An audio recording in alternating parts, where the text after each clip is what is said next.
New at 10, hundreds of people showed up to tonight's Sonoma County Board of Supervisors meeting where the sheriff addressed his office's compliance with federal immigration and customs enforcement. And the sheriff released data from last year showing some involvement with ICE. KRON 4's Sara Stinson reports from the public forum. The released data shows the Sonoma County Sheriff's Office having 13% compliancy with ICE requests last year.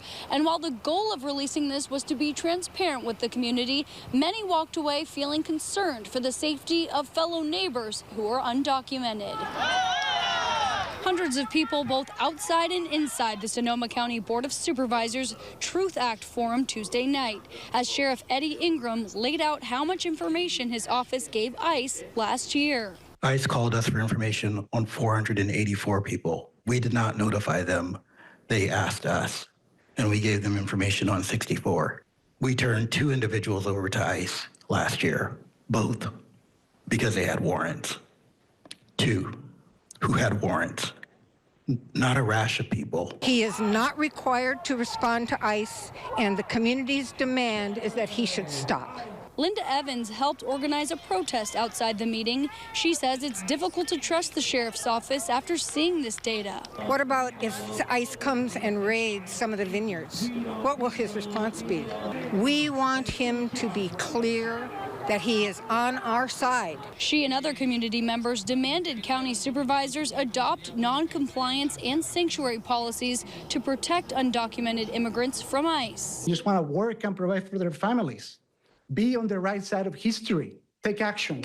What's happened down in Ventura and LA may come here, and I hope that we can band together to protect our neighbors. In the crowd, 2 sisters, Denise and Mia Garcia, who say as first-generation Mexican Americans, it's important to speak out for those living in fear. As someone who grew up afraid that their parents were going to be stripped away from them, I don't think that's a feeling that anyone should have.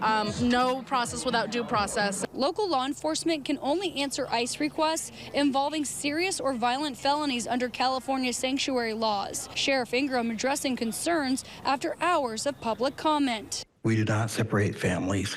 We actually give ICE less information than we would give any member of the public. Sheriff Ingram says other sheriffs in California have already received letters from the U.S. Attorney General requesting information of who in their custody were undocumented, release dates, and charges. He anticipates getting a letter like that soon with possible litigation or other consequences for not complying. A supervisor in the meeting said they already have attorneys working to protect their rights.